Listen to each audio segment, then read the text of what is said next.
ओम श्री गणेशाय नमः। देवताओं द्वारा संकष्टी चतुर्थी व्रत करना। संकष्टी चतुर्थी व्रत करना।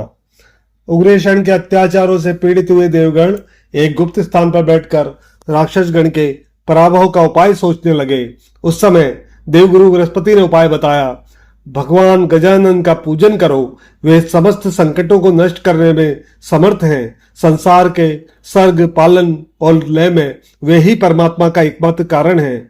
इस दैत्य का विनाश भी वे ही कर सकते हैं। उन विघ्नेश्वर विनायक को माघ मास की चतुर्थी तिथि बहुत प्रिय है। उस दिन जो उनका पूजन करता है वही संकटों से मुक्त हो जाता है। देवताओं ने पूछा, उनका पूजन किस प्रकार से किया जाए गुरुदेव? यदि पूरा बताने की कृपा करें तो वैसे ही करने को तत्पर हो।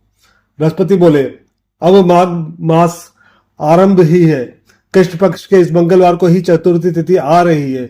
उसी दिन उनका 16 पूजन करते हुए उनकी स्तुति करें तो वे करुणा सिंधु उस दैत्य को शीघ्र ही मार डालेंगे। तब तुम अपने पद को पुनः प्राप्त कर सकोगे।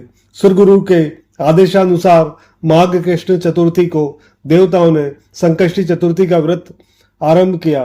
भगवान गणपति की प्रतिमा स्थापित कर षोडोपचार पूजन करने के पश्चात भावपूर्ण हृदय से उनकी स्तुति की। दीनानाथ दया सिंधु योगी हत पदम संस्थिता अनादि मध्य रहित स्वरूपाय नमो नमः। हे दीनों के स्वामी, हे दया सिंधु, हे ज्ञान गम्य, आपको नमस्कार है। हे मायातीत, अनादि और मध्य रूप रहित वाले आपको बार बार नमस्कार है। देवगणों की स्तुति से प्रसन्न हुए वरद विनायक प्रकट हुए। वे सिंह के समान प्रतीत होने वाले मूषक पर सवार एवं अद्भुत वस्त्राभूषणों से सुशोभित हो रहे थे। उन्होंने कहा, देवगण, तुम्हारे द्वारा किए गए संकष्टी व्रत से मैं बहुत संतुष्ट हूँ। बोलो, क्या चाहते हो वही मुझसे ले लो। देवता बोले, प्रभु, हम निश्चय ही अत्यंत सौभाग्यशाली हैं जो केवल इस व्रत के प्रभाव से ही आपके साक्षात दर्शन कर रहे हैं। नाथ, उग्रेशन नामक असुर राज ने हमारा राज्य छीन लिया और भगवान विष्णु को कैद कर लिया है।